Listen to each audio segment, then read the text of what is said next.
Ayer ya le adelantábamos esta información sobre el acuerdo al que llegó el gobierno de la Ciudad de México con transportistas para elevar el precio del pasaje mínimo a un peso, subirlo un peso en relación al precio que se tiene actualmente. Todo esto será a partir del próximo 15 de junio, así lo dio a conocer el propio titular de la Secretaría de Movilidad, Andrés Layuz. En la línea telefónica se encuentra Jesús Padilla, él es presidente de Movilidad de Vanguardia. Jesús, qué gusto saludarle, ¿cómo le va? Muy buenas tardes.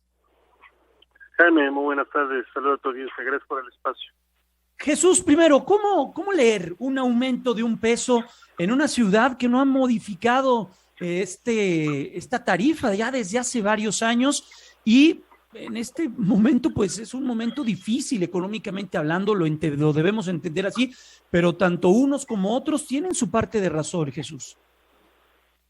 Sí, así es. Primero señalar que este anuncio es muy importante para el sector transporte de la capital porque ayuda, aunque mínimamente, a mitigar un poco el tema de los costos y gastos y sobre todo la pérdida de usuarios que hemos tenido durante la pandemia.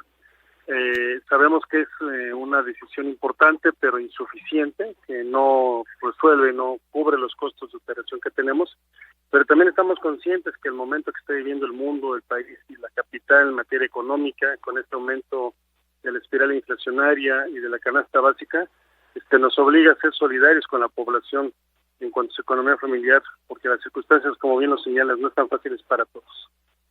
¿Qué es lo que debe ocurrir? A ver, ¿por qué otros estados sí han podido transitar en incrementos a sus tarifas mínimas? ¿Qué es lo que ha pasado en la capital del país en relación con el transporte público, la manera en la cual también hay propio transporte, que la propia capital tiene una red de transporte público que pues es muy eficiente, el metro, el metrobús, a pesar de que son concesiones? ¿Cómo debemos entender eso, Jesús?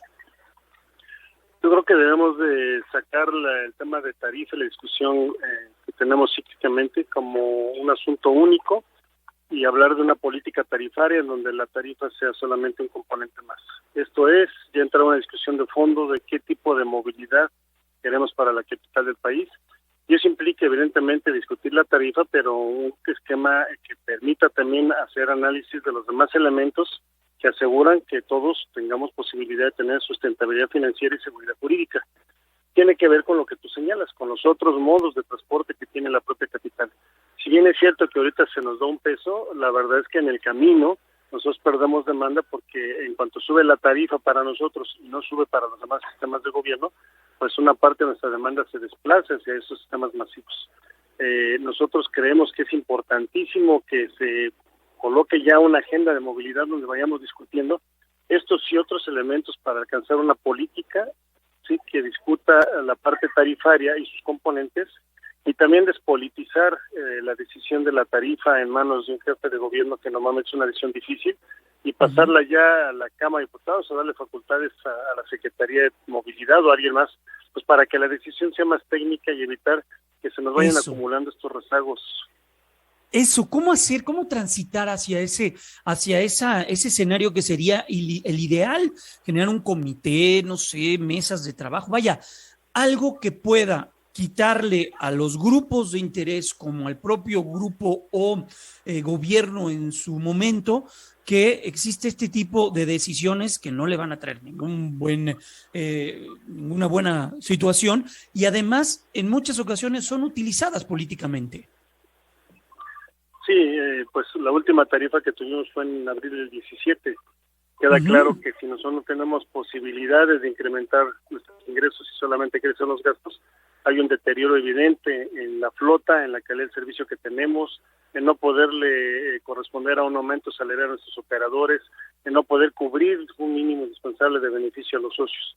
Y se necesita una discusión adecuada, profunda, seria, de iguales, que permita brincar esta brecha y que no sea ya ni los transportistas ni la ciudad o el gobierno rehén de estas discusiones. También estamos conscientes que la situación no es fácil para nadie, pero evidentemente pues la gente paga un servicio de calidad cuando lo tiene. Ahí están diferenciados múltiples servicios en la ciudad y la gente finalmente los acaba cubriendo cuando sabe que ese servicio corresponde a lo mínimo esperado.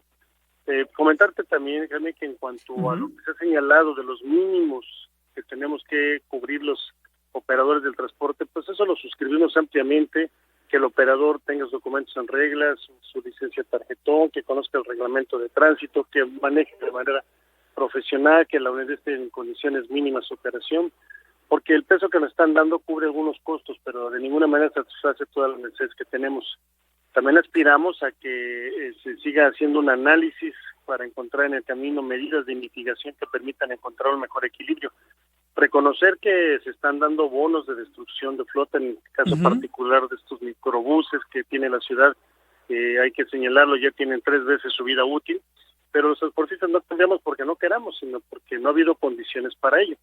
Pero esta circunstancia donde la jefa de gobierno ha destinado un monto importante para la renovación del parque vehicular, pues es un incentivo valioso para que los microbuses dejen de ser un escenario de la capital como lo ha sido los últimos 30 años. Pues Jesús, vamos a estar muy al pendiente y sobre todo atentos también para que no existan ni abusos. La autoridad me imagino que va a estar también muy al pendiente de lo que vaya a suceder a partir del próximo 15 de junio. Jesús Padilla, presidente de Movilidad de Vanguardia, gracias por estos minutos. Nos ayudas mucho a entender también la complejidad que hay en todo ello, porque sí, sin duda no es una decisión nada fácil, ni para la autoridad ni para ustedes como transportistas, y quienes siempre están en medio de esto, pues son los ciudadanos, y ahí es donde también debemos de ser empáticos. Jesús, gracias, cuídate mucho. Muchísimas gracias.